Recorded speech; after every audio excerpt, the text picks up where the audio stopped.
Hezbollah पर हमले का एक और नया वीडियो सामने आ गया है।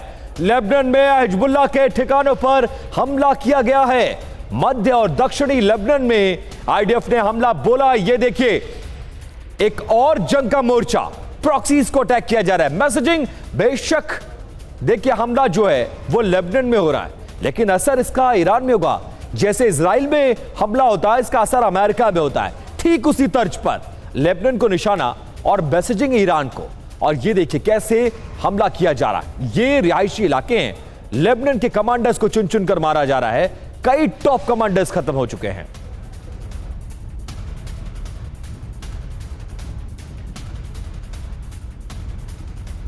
वहीं इजरायल का तेहरान पर भीषण अटैक और रिवॉल्यूशनरी गार्ड्स के ठिकानों पर हमला किया गया। भीषण हमले में भारी तबाही मची है।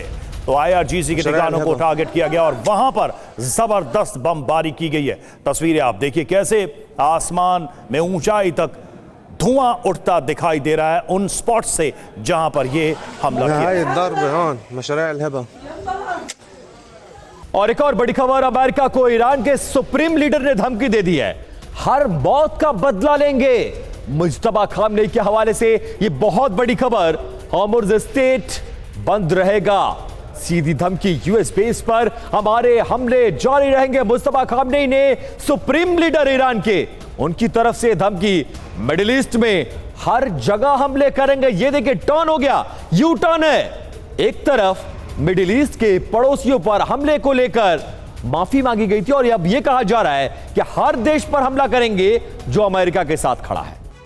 और देखिए, ईरान के सुप्रीम लीडर मुस्तफा खामनेई की धमकी सामने आई है। लक्ष्य हासिल होने तक बदला जारी रहेगा। अमेरिका से अपने नुकसान का हर्जाना लेंगे, ये मुस्तफा ने कहा है। हर्जाना नहीं मिलने पर अमेरिकी संपत्ति को नष्ट करेंगे। और इसे मुज्तबा का पहला पैगाम, बढ़ेगा बारूदी संग्राम। ऐसे तौर पर देखा जा रहा बयान क्या है कि अमेरिका से हम हर मौत का बदला लेंगे। अब इसके मायने समझ लीजिए। अब जंग और भी ज्यादा विध्वंसक हो जाएगी। इसके साथ साथ और क्या कहा जा रहा है, बयान यह है कि स्टेट ऑफ हॉर्मुज़ को बंद रखा जाएगा। मतलब यह हमारा रास्ता है, हम जब चाहेंगे खोलेंगे, जब चाहेंगे बंद करेंगे। मायने, दुनिया के 20% तेल निर्यात पर संकट आ जाएगा और सीधा दबाव अमेरिका पर बढ़ेगा। और स्टेट ऑफ हॉर्मुज़ को बंद रखने के फैसले के और भी मायने हैं। अमेरिका समेत तमाम मुल्कों को यह संदेश देने की कोशिश। अमेरिकी बेस पर बयान यह जारी किया गया है कि हमारे हमले जारी रहेंगे। मायने इसके हैं कि अरब मुल्कों को यूएस बेस बंद करने की रवि चेतावनी दी जा रही है।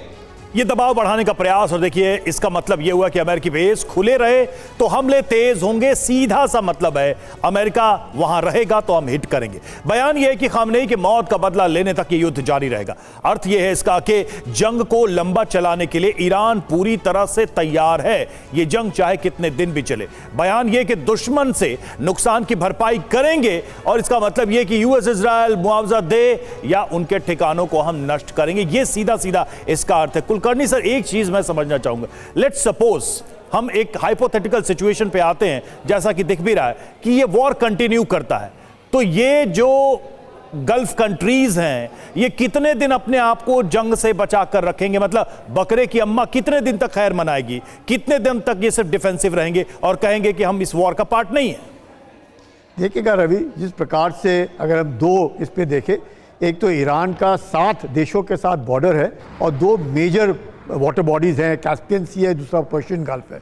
उसको देखते हुए जिस प्रकार से मुज्तबा उनके जो सुप्रीम लीडर नए हैं, उन्होंने साफ कहा है कि हम अपने पड़ोसियों के साथ संबंध अच्छा चाहते हैं, क्योंकि उन्हें मालूम है कि अगर उनके ऊपर हमला हुआ या उनके इंफ्रास्ट्रक्चर पे हमला हुआ, जैसे हम देख रहे हैं कि कतर ने तो गैस देना बनाना ही बंद कर दिया है, जिससे पूरे विश्व भर में गैस की परेशानी ऑलरेडी शुरू हो गई है। और जब वो दोबारा शुरू करेंगे अपने गैस की रिफाइनरीज, तो उसको आने में भी 4-5 हफ्ते लगेंगे। तो काफी लंबा लॉजिस्टिक ब्रेक हो जाता है और ये जो सप्लाई चेन है उसमें दिक्कत आती है। बिल्कुल सर, बिल्कुल। इसका इंपैक्ट भी दुनिया में होगा। बार बार बयान बदल रहे हैं और इंपैक्ट पूरी दुनिया पर नजर आ रहा है। एक बार फिर से जल्दी से हम तेल अवीव का रुख करते हैं। मनीष, बहुत संक्षेप में समझाने की कोशिश करिएगा। युद्ध का 14वां दिन, बहुत कुछ बदल रहा है। ईरान टोन डाउन नहीं कर रहा है और अमेरिका का बदलता बयान क्या कुछ जाहिर कर रहा है?